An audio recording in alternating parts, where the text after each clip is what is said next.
When you're as big as Drake, collaborating with another artist can single-handedly change the trajectory of their entire career. While some have skyrocketed on a wave of a Drake feature, others have had mixed results. So we're taking a look at Drizzy's most pivotal collabs to see just how powerful the Drake cosign really is. Back in 2012, Drake recruited Compton's Kendrick Lamar and Harlem's A$AP Rocky as openers for his Club Paradise tour, putting them on to flocks of new eyes. There's people I can put on here that the label wants me to put on here, but I fight for this one reason, man. Like, I fight to promote what I love, you know what I'm saying? I fight to promote the music that I truly love. The two were riding on the success of their recent projects, Section 80 and Live, Love, A$AP. Both highly credit Drake for their stardom. There's a lot of artists out there, man, that could have been on that tour with them. And for him to just, sit there and respect my music and get the same mutual respect, that's a blessing within itself, so shout out to Drizzy. The only person that put on for me when I ain't have nobody was Drake. He didn't want to sign me. Yeah. He didn't want to, it was like, yo, that's raw talent, yo. Like, you gotta shine, yo. I'm gonna see to it.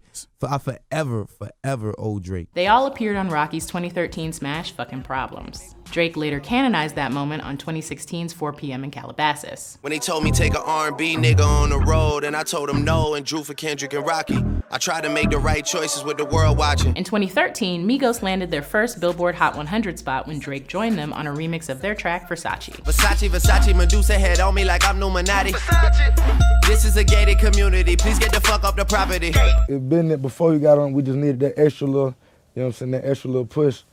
And that's what he brought to the table. But Pierre P. Thomas, CEO of the Migos' Quality Control music label, had mixed emotions on the Drake feature, saying in an interview, quote, "It was a gift and a curse. Sometimes I really wish he had never jumped on it. It was gonna blow without him." Such a rapid rise in success can be overwhelming, and sometimes fleeting, like Drake's remix of I Love McConaughey's 2014 cut, Tuesday. And when I'm working on a weekend, I look back on this and think, how we at the club going up on a Tuesday. I was the one that got blessed with the Drake feature. Yeah. And so having that type of exposure puts you into a whole nother, lane and stuff. McConaughey later signed to Drake's OVO sound with other Canadian acts like Party Next Door, Majid Jordan, Roy Woods, and more. At the time, fans were awaiting the project I Love McConaughey 2, which the label delayed, and in 2016, he split from the label after some fireworks, and later spoke on how he felt like he wasn't really the best fit. They was just looking at me like, almost like, damn, you too talented or some shit. Drake's 2015 Hotline Bling was directly inspired by Virginia artist Drum's debut single, Cha Cha. Hotline Bling peaked at number 2 on the Billboard Hot 100 and remained in the top 10 for 19 weeks, eclipsing Cha Cha, which was Drum's debut single. He spoke out on Twitter saying, quote, "Yeah, I feel like I got jacked from my record, but I'm good."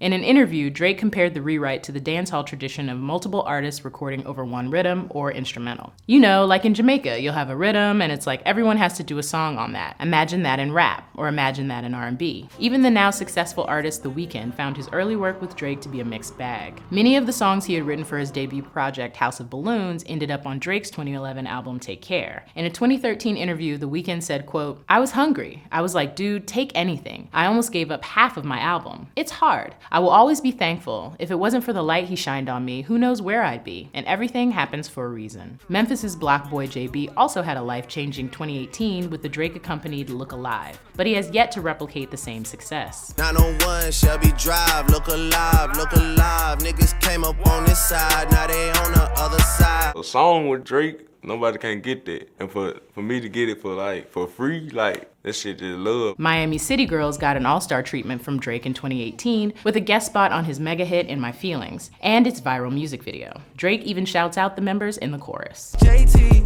do you love me?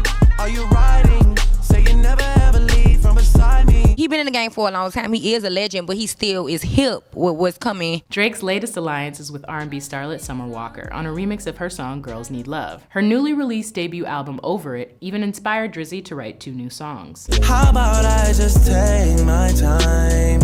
You call up my line, I fall up inside you.